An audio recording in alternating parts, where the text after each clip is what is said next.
Back then, I knew nothing, and I spent my time suspecting my husband. It happened nearly 10 years ago. In my 30s, I was living married life with my husband, whom I had married not long before. I imagined that life with my husband, who had been busy with work even before we got married, would have many misunderstandings. But the time he spent away from home was so long that I felt like I was living alone. At first, I tried to comfort my husband when he could finally relax at home for the first time in a long while. But as time went on, my dissatisfaction grew, and I became harsh with him every time I saw his face. My husband was troubled as a result and tried to comfort me. However, when he realized that it still didn't satisfy me, he stopped responding altogether. No matter how busy his job was, as we were married, I wanted him to pay attention to me too. That feeling prevailed, and I couldn't look at my husband objectively anymore. When I picked a fight with my husband, he would always say, "I'll finish work soon, and then we can go to that island you love." But that never happened, no matter how much time passed. "You care more about your job than me, don't you? Then don't bother coming home. I'm tired too, and when I see your tired face, it makes me even more miserable." I continued to hurl hurtful words at my husband. But seeing his attitude of not giving me any attention anymore, I began to vaguely feel that our marriage was coming to an end. Gradually, I stopped feeling angry toward my husband, and it seemed that he also sensed I was living with only cold, distant emotions. He started coming home less and less, using his busy work as an excuse. He worked in a department that required frequent business trips, so I didn't suspect anything at first. But one day, I found a hotel receipt and a membership card for a business hotel near our nearest train station in my husband's suit pocket. The receipts pointed to the fact that he had stayed at the hotel on the days he claimed to be on business trips, and the membership card had accumulated points that seemed excessive for just one night. Originally, my husband was quite popular with women at his workplace, being considered a rising star in his career. I thought he must have found another woman besides me. He was having a good time with that person, so I didn't need to be the only one suffering. I started going out at night and packed my schedule with activities even on my days off, trying not to be outdone by my husband. I was having fun and played around for a while, but I eventually became exhausted. I couldn't enjoy those times genuinely, and I grew tired of forcing myself to smile. Maybe it's time for me to have my own freedom soon. Neither of us were really facing each other as a married couple. We were both avoiding each other. If my husband could be happier with someone else besides me, then perhaps it's better that way. I thought it was time for me to move on to a new stage in life as well. Still, I loved my husband, whom I had once wanted to spend my whole life with. It took a lot of courage for me to bring up divorce. And I also had feelings of doubt, wondering if there was no other way but to end it. But it seems my husband already has a new girlfriend. After days of agonizing, I made up my mind and sent a text message to my husband. "Will you be finishing work early today? I have something to talk to you about." I received a response immediately. "I've got something to talk about, too. I'll try to come home as soon as possible." Despite having made up my mind for a divorce, I had mistakenly assumed that my husband wouldn't want a divorce either. My husband wanted a divorce too. Just thinking that sent my heart constricting, making it hard to breathe, and it was even difficult to stand. But my husband's heart had already left me and gone to someone else. I should stop crying. I wanted to end it with a smile, at least this one last time. I stilled myself and waited for him to come home.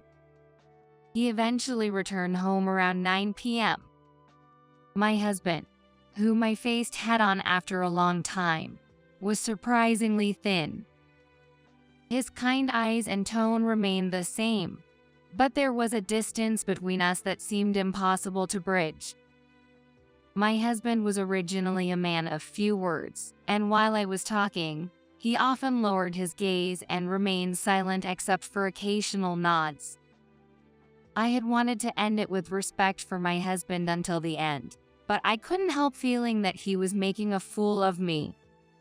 Even though we, who had been married for a short time, were choosing to part ways, why wouldn't he even express his own feelings? I gradually became frustrated and started arguing with him. Still, my husband remained silent and listened to my words.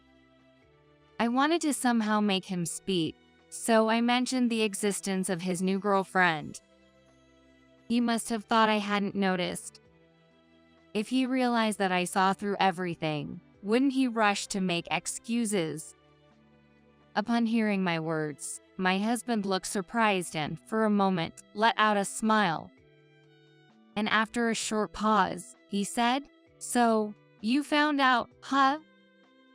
Strangely enough, I couldn't help but laugh at his nonchalant reply, and he started laughing as well. It was the first time in a long while that we, as a married couple, laughed together. Despite the seriousness of the situation, I was happy that we could laugh together like we used to. After that, strangely enough, we were able to talk just like before. Perhaps my husband realized I had seen through his affair. My husband's expression looked remarkably relieved. "Let's stop blaming each other. I don't want to hate you anymore." My proposal was accepted by my husband, and we decided to sort out our shared belongings so that either of us could leave at any time. All of them were precious memories, but they were all things that I wanted to put somewhere out of sight for a while. My husband, who was the type that would get attached to personal belongings for a long time, was then putting them into garbage bags without hesitation. His decisiveness overwhelmed me. Late into the night, the room was cleared, and only our belongings remained. At that point, my husband said to me, "Take whatever you want. I'm the one who's at fault for everything. Can you forgive me?" It seemed that tears welled up in my husband's eyes. Had he also started feeling lonely while tidying up? I understood that feeling very well because I felt the same way. "You still have some time to think about it. Let's sort things out little by little." After finishing the initial sorting, we decided to call it a day. As I soaked in the bath, I sorted through my thoughts. We were still legally married, so I should be able to get alimony from my husband, who had cheated on me, but it was clear that our relationship as a couple had already come to an end. Moreover, I didn't want to do anything that would further tarnish our memories. When I got out of the bath and prepared to sleep, my husband, who had just finished taking a bath, entered the bedroom. He slipped into bed and gently pulled me close. "Hey, this is a bit strange, isn't it? And it's not fair to her either." I stiffened, and my husband spoke as if he was squeezing out his words. Just once more. I just want you by my side. My husband's body, which enveloped me, was trembling slightly. "Are you crying?" I asked, but he didn't answer. As I stroked his back, his body felt lighter and more bony than before. "Hey, are you feeling well? You seem to have lost some weight," I inquired, and my husband's trembling stopped abruptly. Then, when I withdrew from his body, he took a deep breath and said, "I've been working on getting into shape lately." "I see. Is there anything else? Are you really okay?" Touching his body was a rare occurrence in itself, but I was really surprised by how different it felt from before. He had originally had a sturdy and muscular build. Certainly, he liked to work out, and even when he was busy, he never skipped his training. "She prefers me having a well-toned body," my husband said. And at that time, I realized he did it for her, didn't he? I couldn't help but feel lonely again. If he loved her enough to change his body, he should just forget about me quickly. Is that so? Well, since it's the last day, you don't have to cry. Oh, could it be tears of joy? I said that sarcastically to hold back my sadness. My husband chuckled lightly and said, "You haven't changed at all. I like that about you. Starting tomorrow, please live a happy life, wherever you may be. That's the only thing I'm praying for." My husband said that and started to snore. He really was a person who would do things at his own pace until the end. "I'm wishing for that too," I whispered to his sleeping face, and then I fell asleep as well. Perhaps due to staying up late tidying up the room the previous day, I overslept the next morning.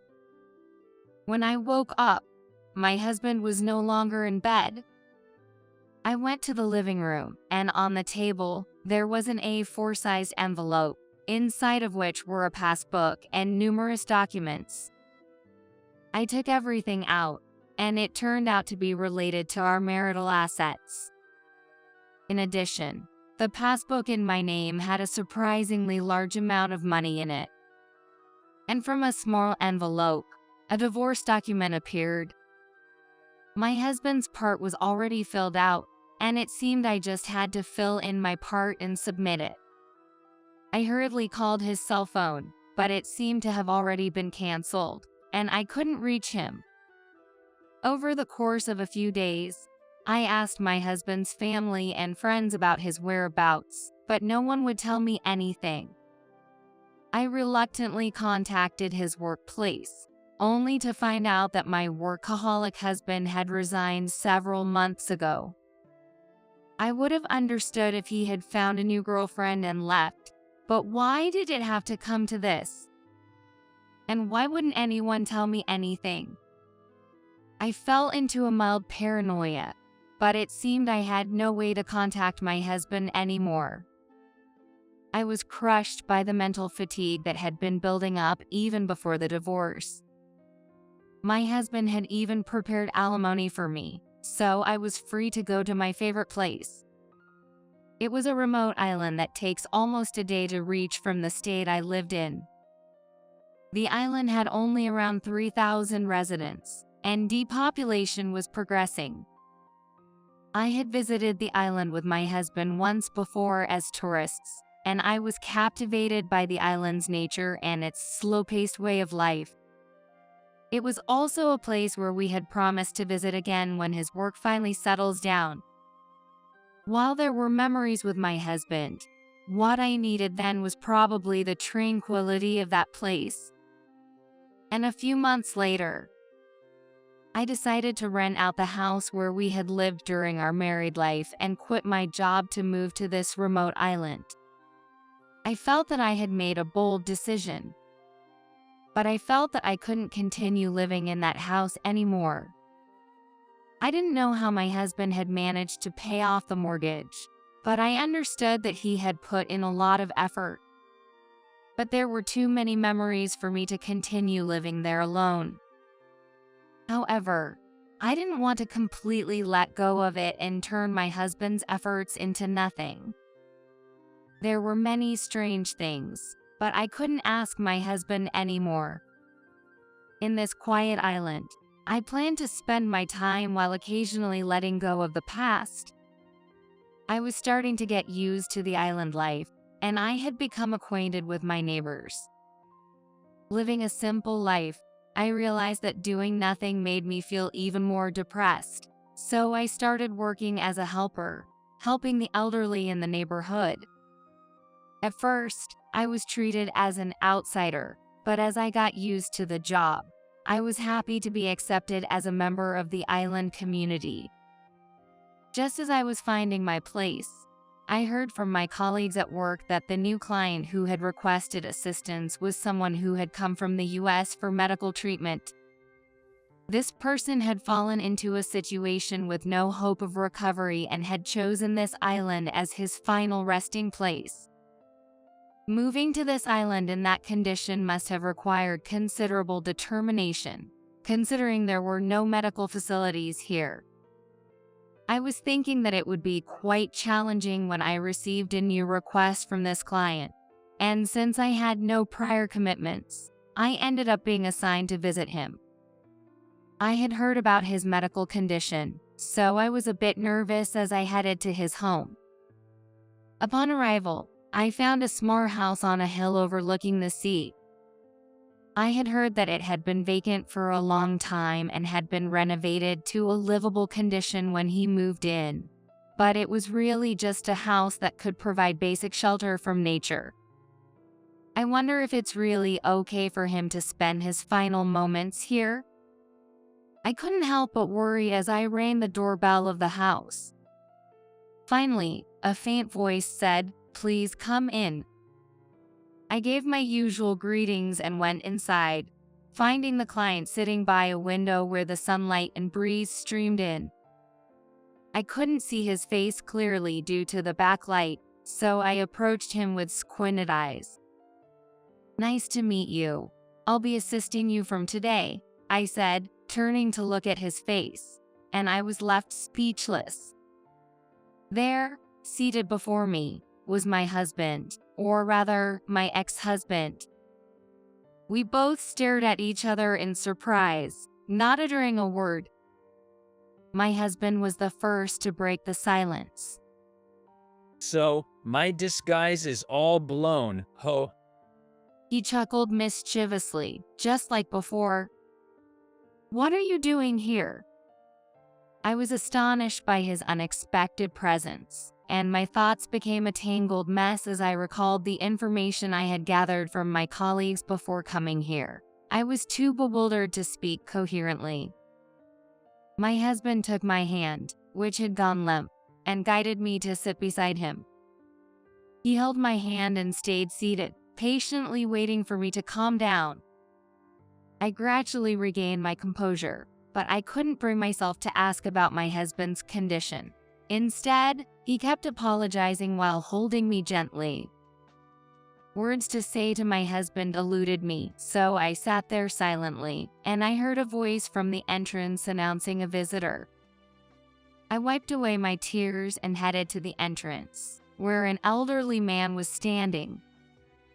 He looked a bit surprised when he saw my tear-stained face, but nodded in greeting and entered, taking a seat next to my husband.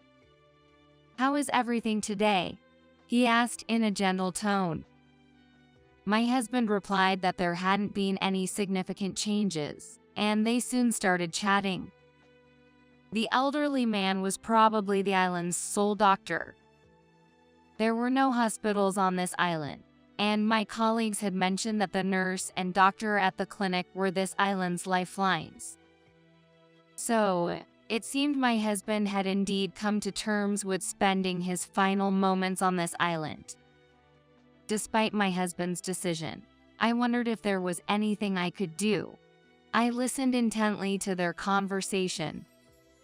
However, after about 10 minutes of small talk, the doctor stood up to take his leave. Feeling restless, I followed the doctor outside. I must have surprised him again with my hurried appearance, but when I explained that we used to be married, he seemed to understand. I asked him about my husband's condition and his future treatment, but the doctor gently scolded me, saying, "I can't discuss it without his consent." Although he didn't provide any details, it seemed he felt sorry for my disappointment. I imagine he has very little time left to walk on his own. Spending his last moments alone wouldn't be ideal, so please stay by his side, the doctor suggested, and I was taken aback. What had happened to my husband's girlfriend? After parting ways with the doctor, I returned to where my husband was waiting for me. He had anticipated that I would question the doctor and greeted me with a smile while saying, "You're finally back." I couldn't bring myself to detach from the situation and leave my husband behind, so I decided to ask my husband if I could stay overnight. His house had only the bare essentials, and there was just one set of beddings for a single bed. It was the first time we shared a bed since the day we discussed our divorce. As we lay together, wrapped in the tight blanket, we recounted our journey to this point. I had wanted to ask about his illness, but seeing him so cheerful, I decided that it wasn't the right time to make him talk about something painful. Instead, we reminisced about old times. I also had another reason for this: thoughts about his relationship with her. Before I mentioned that I was planning to stay, I asked him why he hadn't brought her to this island. He chuckled briefly in response, avoiding a direct answer. His silence may have indicated that something sad had happened. I was careful not to probe too deeply, as I didn't want to reopen any emotional wounds he might have. The next day, I explained my situation to my workplace and decided to take some time off. I wanted to spend as much time as possible with my husband during those uncertain days. I placed my husband, who could hardly walk, in a wheelchair, and we visited various places on the island. We went to places we had memories of, places we had never been to before, and scenic spots I wanted to share with him. Even without conversation, just being together was enough. Nothing felt lacking. I wish we could have been this close when we were married. Even after our divorce, I realized that my feelings for him had grown even stronger. But it was too late for that now. Telling him would only confuse matters. I thought I would continue to stay by his side in our nearly friendship-like relationship.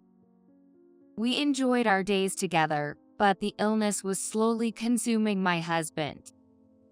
His physical strength declined to the point where he could no longer go out, even for a walk. Simple daily activities became difficult, and he began to doze off more frequently.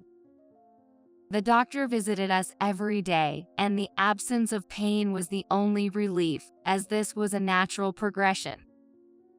The thought of parting with my husband so soon was inconceivable, and I was filled with disbelief. I cared for my husband, who might never wake up again, to ensure he wouldn't feel lonely when he did. Sometimes, when he woke up briefly, he would talk as if continuing a dream or speak of distant memories as if they had just happened. Every moment was precious, and that love only deepened my sadness. Later on, my husband stopped waking up altogether. Even when our conversations ceased, I stayed by his side, reading his favorite books and describing the scenery I thought he would want to know about.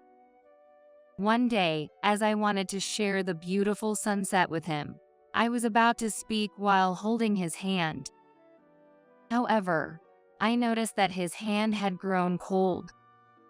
The intervals between his breaths were longer, and only his chest moved unnaturally, rising and falling.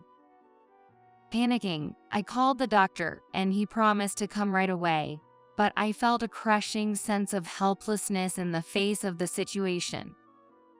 I desperately wished it was some sort of mistake. I wanted the doctor to say, "He's fine." However, when the doctor arrived and examined my husband, he said, "His blood pressure has dropped significantly. Let's make it peaceful for him. I think he wants you by his side. I'll step out.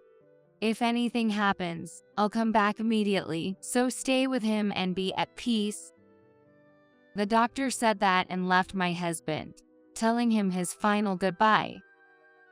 That was really it. I knew it was coming, but it was still so painful.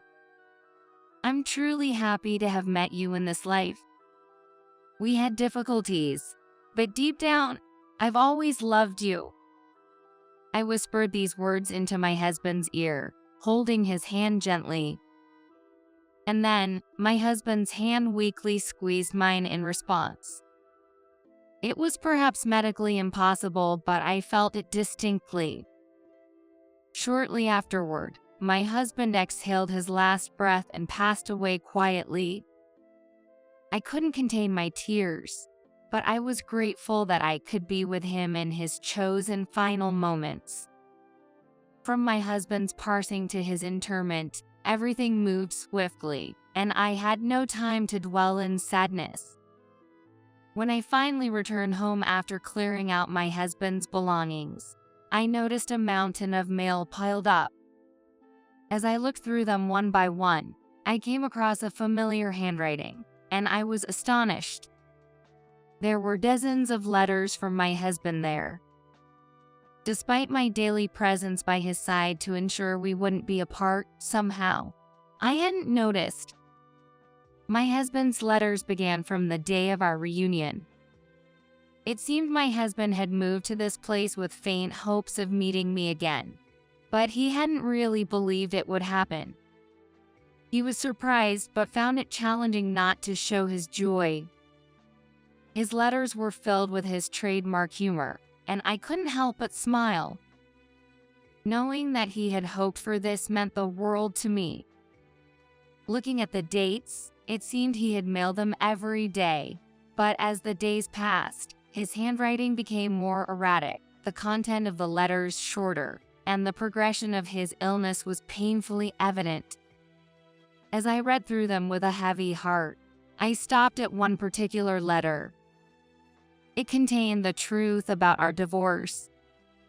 His battle with illness had begun while we were still married. By the time it was discovered, it was beyond treatment, and even the last-ditch effort he had undertaken had proven ineffective. He didn't want to burden me with a life alongside his illness, so he had devised a plan, and I had unwittingly fallen into his strategy. While he didn't expect me to suspect another woman's existence, he thought I might accept a substantial settlement, and I didn't deny it. I no longer needed any treatment, so I settled everything, and I wanted you to live comfortably, he wrote. I thought of the hurtful words I had thrown at him, knowing then that he had thought so deeply for my well-being. I'm so sorry. I'm so sorry.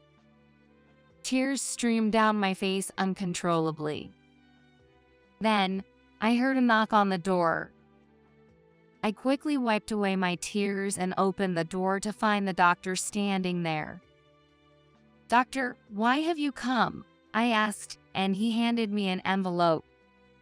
The envelope was the same as the one I was reading my husband's letters. He asked me to mail them every day. Some of them are written ahead for the days when he won't regain consciousness. I was entrusted with this, and I couldn't refuse. This is his final letter. He asked me to give it to you when you return home. I see. This was truly my husband's last letter. I thanked the doctor and, once again, faced my husband's letter alone. With a calm heart, I opened it, and there, faintly written, were the words, "Thank you. I love you." We had taken the long way around, but our hearts had remained connected. I love you too. As I said that, it felt like my husband's portrait at the corner of the room smiled ever so slightly. Several decades have passed since my husband's passing, and I still live on this island. I'm now recognized as one of the island's residents. On the day when I thought I would never leave this island, I placed my husband's tombstone right next to his house. He must still be enjoying the view he was looking at every day. One day, I plan to join him there, surrounded by the memories of our life together. Until that time comes, I will continue to live this peaceful and fulfilling life.